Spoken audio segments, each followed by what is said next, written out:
Dans l'arrondissement de Sé, commune de Houéogbe, les semences paysannes, maraîchères et forestières retrouvent une nouvelle vitalité grâce à une initiative de SOS Biodiversity. Dans le cadre de son projet Valorisation des semences paysannes, maraîchères et forestières, l'organisation a réuni le vendredi 26 septembre 2025 plusieurs groupements de femmes afin de renforcer leur capacité en lutte biologique, conditionnement et conservation des semences locales. Il faut aussi reconnaître que nous travaillons déjà avec ces différents groupements il y a longtemps, environ 5 ans, et par rapport aux besoins des femmes et à leurs demandes et ce qui se passe sur le terrain, il était question de pouvoir les aider à mettre en place ce projet à leurs demandes. Pourquoi? Parce que les besoins en fonction de leur culture, le maraîchage et tout ce qu'il faut sur le terrain ne vont pas avec ce qu'ils veulent.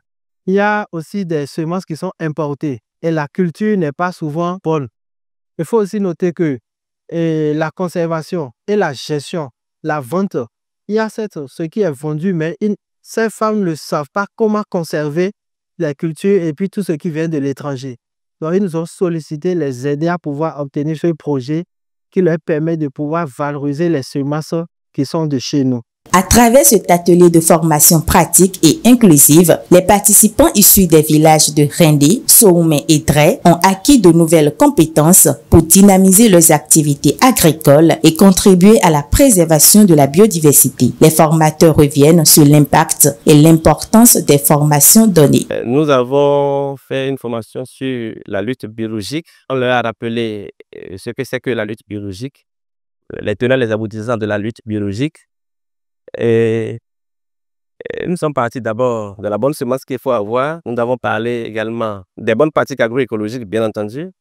Et ensuite, on a parlé de la fabrication de quelques extraits à queue pour la lutte agroécologique contre les bioagresseurs.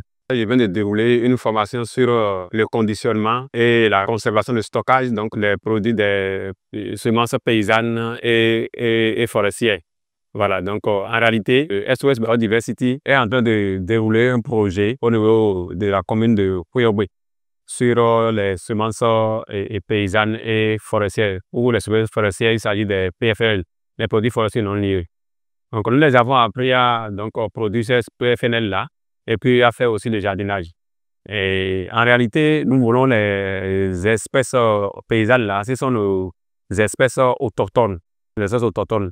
Donc, nous ne voulons pas les hybrides, les génétiquement modifiés. Non, c'est des espèces autochtones que nous avons l'habitude d'utiliser depuis la nuit des temps.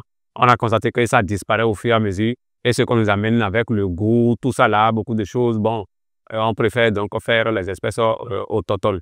Donc, sur ce moment où nous voulons produire, ils ont constaté qu'en réalité, c'est vraiment difficile donc d'aller trouver ces semences-là. Ce n'est pas aisé. Donc, ils se sont dit, tiens, si c'est comme ça là, il faut donc conserver ces semences-là pour la production future. Mais si le producteur ne sait pas comment conserver, c'est encore problématique. Nous avons les techniques archaïques, nous avons l'habitude d'utiliser ce que nos ancêtres avaient l'habitude d'utiliser. Nous ne les avons pas donné uniquement ce que nous avons apporté, nous les avons donné, et aussi ils nous ont donné ce qu'ils ont l'habitude de faire. Donc, ce que les ancêtres utilisaient, ils nous ont dit ça, nous on a apporté un peu plus, mais finalement, on a fusionné les deux pour avoir une meilleure technique de conservation. Les bénéficiaires elles-mêmes n'ont pas caché leur satisfaction. Elles ont exprimé une profonde gratitude envers SOS Biodiversity tout en promettant de mettre en pratique les techniques apprises pour améliorer la qualité et le rendement de leur production.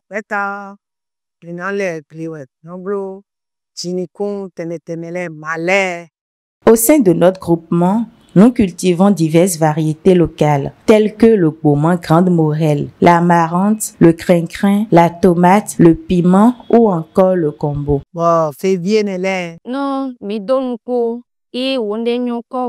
Les techniques qu'on nous a enseignées vont nous aider à combattre les insectes nuisibles et à booster le rendement de nos cultures. Nous remercions infiniment les formateurs et les différents partenaires techniques et financiers de SOS Biodiversity pour cette opportunité. Nous avons appris des techniques essentielles pour le conditionnement, la conservation des semences et la lutte biologique. C'est un savoir précieux pour nos activités. Les autorités locales saluent l'initiative et appellent à son élargissement à d'autres localités de la commune. Par rapport à l'organisation de l'ONG, c'est parfait et nous voulons que les villages s'augmentent de plus. Que ça ne soit pas seulement 3 villages.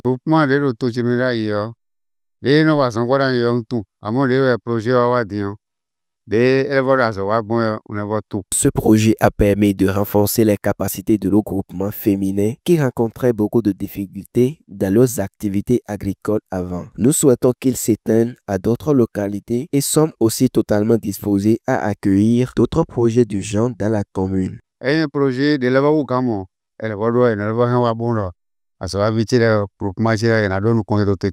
À travers cette action, l'ONG SOS Biodiversity réaffirme son engagement pour la valorisation des semences paysannes, la promotion de l'agroécologie et le renforcement du rôle des femmes rurales dans la préservation de la biodiversité. Un projet porteur d'avenir qui illustre combien la nature et les communautés locales peuvent grandir ensemble.